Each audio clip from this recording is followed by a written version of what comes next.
Now, the last topic on basics is going to be a difficult topic because many times the electrical axis calculation is very complex and people are afraid of reading this because it's made so complicated.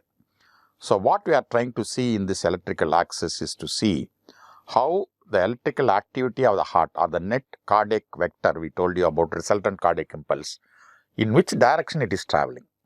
So, that is what the calculation of electrical axis. So, here we are going to see how the ECG is traveling inside the heart.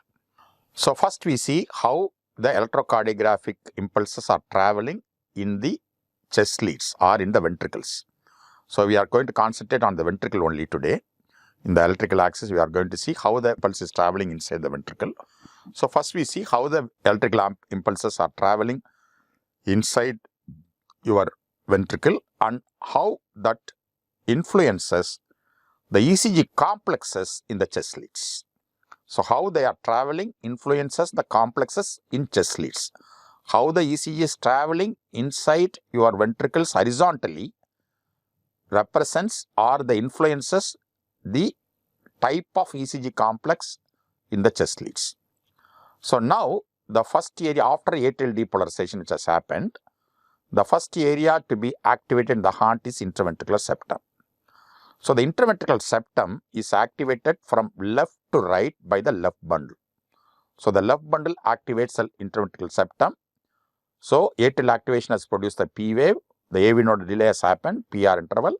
Then you have the ventricular activation, which is the first area to be activated in the ventricle is interventricular septum. It is happening from left to right and it is a left bundle to the right bundle. So, left to right is your normal septal activation. That is the first area. So, the normal activation of the ventricle is coming from left side towards the right side. So, because of that, the V1, which is the right side seed, will produce initial R wave and V5, V6 will produce initial Q wave, small initial Q wave. So, the initial small Q wave in V5, V6 and initial R wave in V1 represent septal depolarization coming from left to right.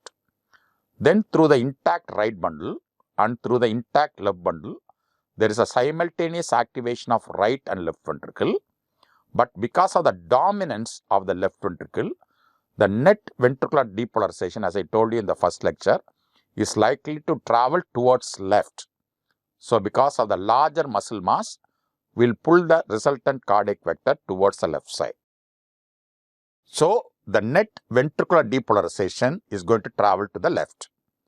Because of that, the left side leads like V5, V6 will produce tall R wave in V5 and V6, and V1, because it's the right side lead and the net ventricular depolarization is going away from it, V1 will produce a predominantly negative QRS complex, which is a S wave. That's why I told you V1 is predominantly negative in a normal ECG, V5, V6 is predominantly positive in a normal ECG. So, this is how ventricular depolarization is happening. In V1, V5, V6, the in-between leads like V2, V3, V4, what is happening is there will be a gradual increase in R wave before they become totally upright in V5 and V6. So, the gradual increase in R wave from V1 to V2, V3, V4, and these are the transition zones where a predominantly negative complex in V1 is going to become predominantly positive in V5, V6. So, the V2, V3, V4 will show most often a gradual increase in R wave or equiphasic complexes, whereas V1 is negative, V5, V6 is positive. So, the traveling of the electrical impulses inside the heart like this influences the ECG in the chest leads. Whereas, you can see that here that this is the ECG, the small R wave in V1 and the small R wave, Q wave in V5, V6. So, the first electrical activation is coming towards a small electrical activation of septal depolarization is coming towards right, and the net ventricular depolarization, a dominant left ventricular depolarization is coming towards left. So, this results in a deep S wave in V1 and tall R wave in V5 and V6.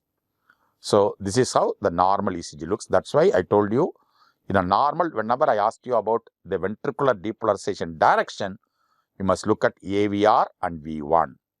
In AVR and V1 are predominantly negative. So, most often you are dealing with a not a very grossly abnormal depolarization. Most often the depolarization direction is likely to be normal. So, having seen how the ECG is influenced by the horizontal depolarization by the ventricles, it is a horizontal depolarization by the ventricles which is going to influence your ECG complex in chest leads.